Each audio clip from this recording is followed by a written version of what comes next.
Naimbagal daw yun kay Ilocano. Kumusta po kayo? So pagsasamahin ko na si Nator at saka si Snow kay Ilocano. Ito po yung mga Indian ringneck natin. Sana hindi sila mag-away. Tara, samahan niyo po ako. Naimbagal daw yun kay Ilocano. Kumusta po kayo? So pagsasamahin ko na si Snow kay Ilocano. Yan. Tapos si Thor. Kasi meron naman ng 10 days kay Ilocano since nung ganyan sila. At nakikita ko naman sila na medyo kay Ilocano. Kumakain na sila dito. Nandito si Thor, tapos nandyan naman si Snow. So, huhuliin ko na siya kay Ilocano.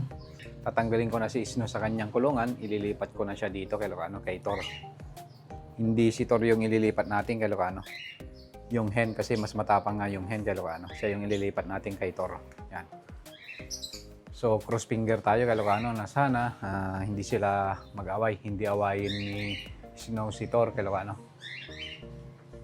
Para i-breed na natin sila. Kasi napurga ko na sila kay Ilocano. Tapos pinaliguan ko na rin sila ng washout. Kaya okay na yan kay Ilocano, ready na sila.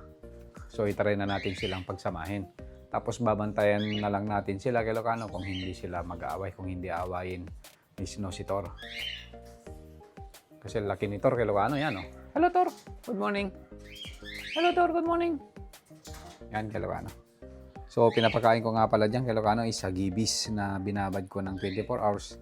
Tapos sunflower, gustong-gusto nila kay Ilocano. Tapos African mix. Tapos naglalagay din ako ng pakwan. Tapos papaya kay Ilocano. Gustong-gusto nila yun.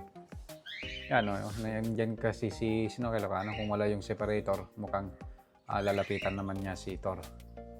Hello Snow. Hello. Hello, good morning Snow.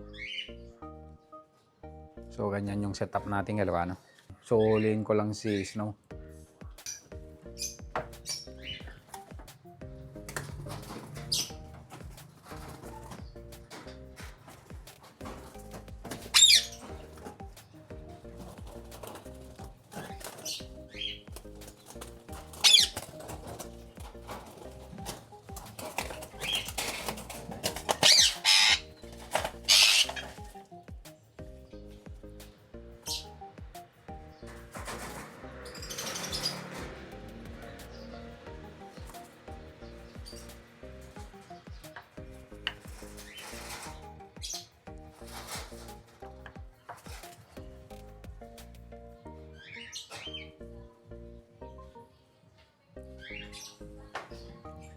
So, nahuli na natin si Snow.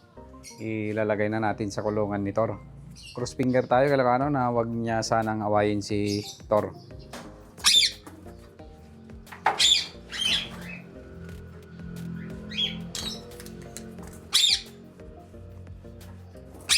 So, nailagay na natin kay Ilocano. Yan. Mukhang nag-aaway sila kay Ilocano. Yan o.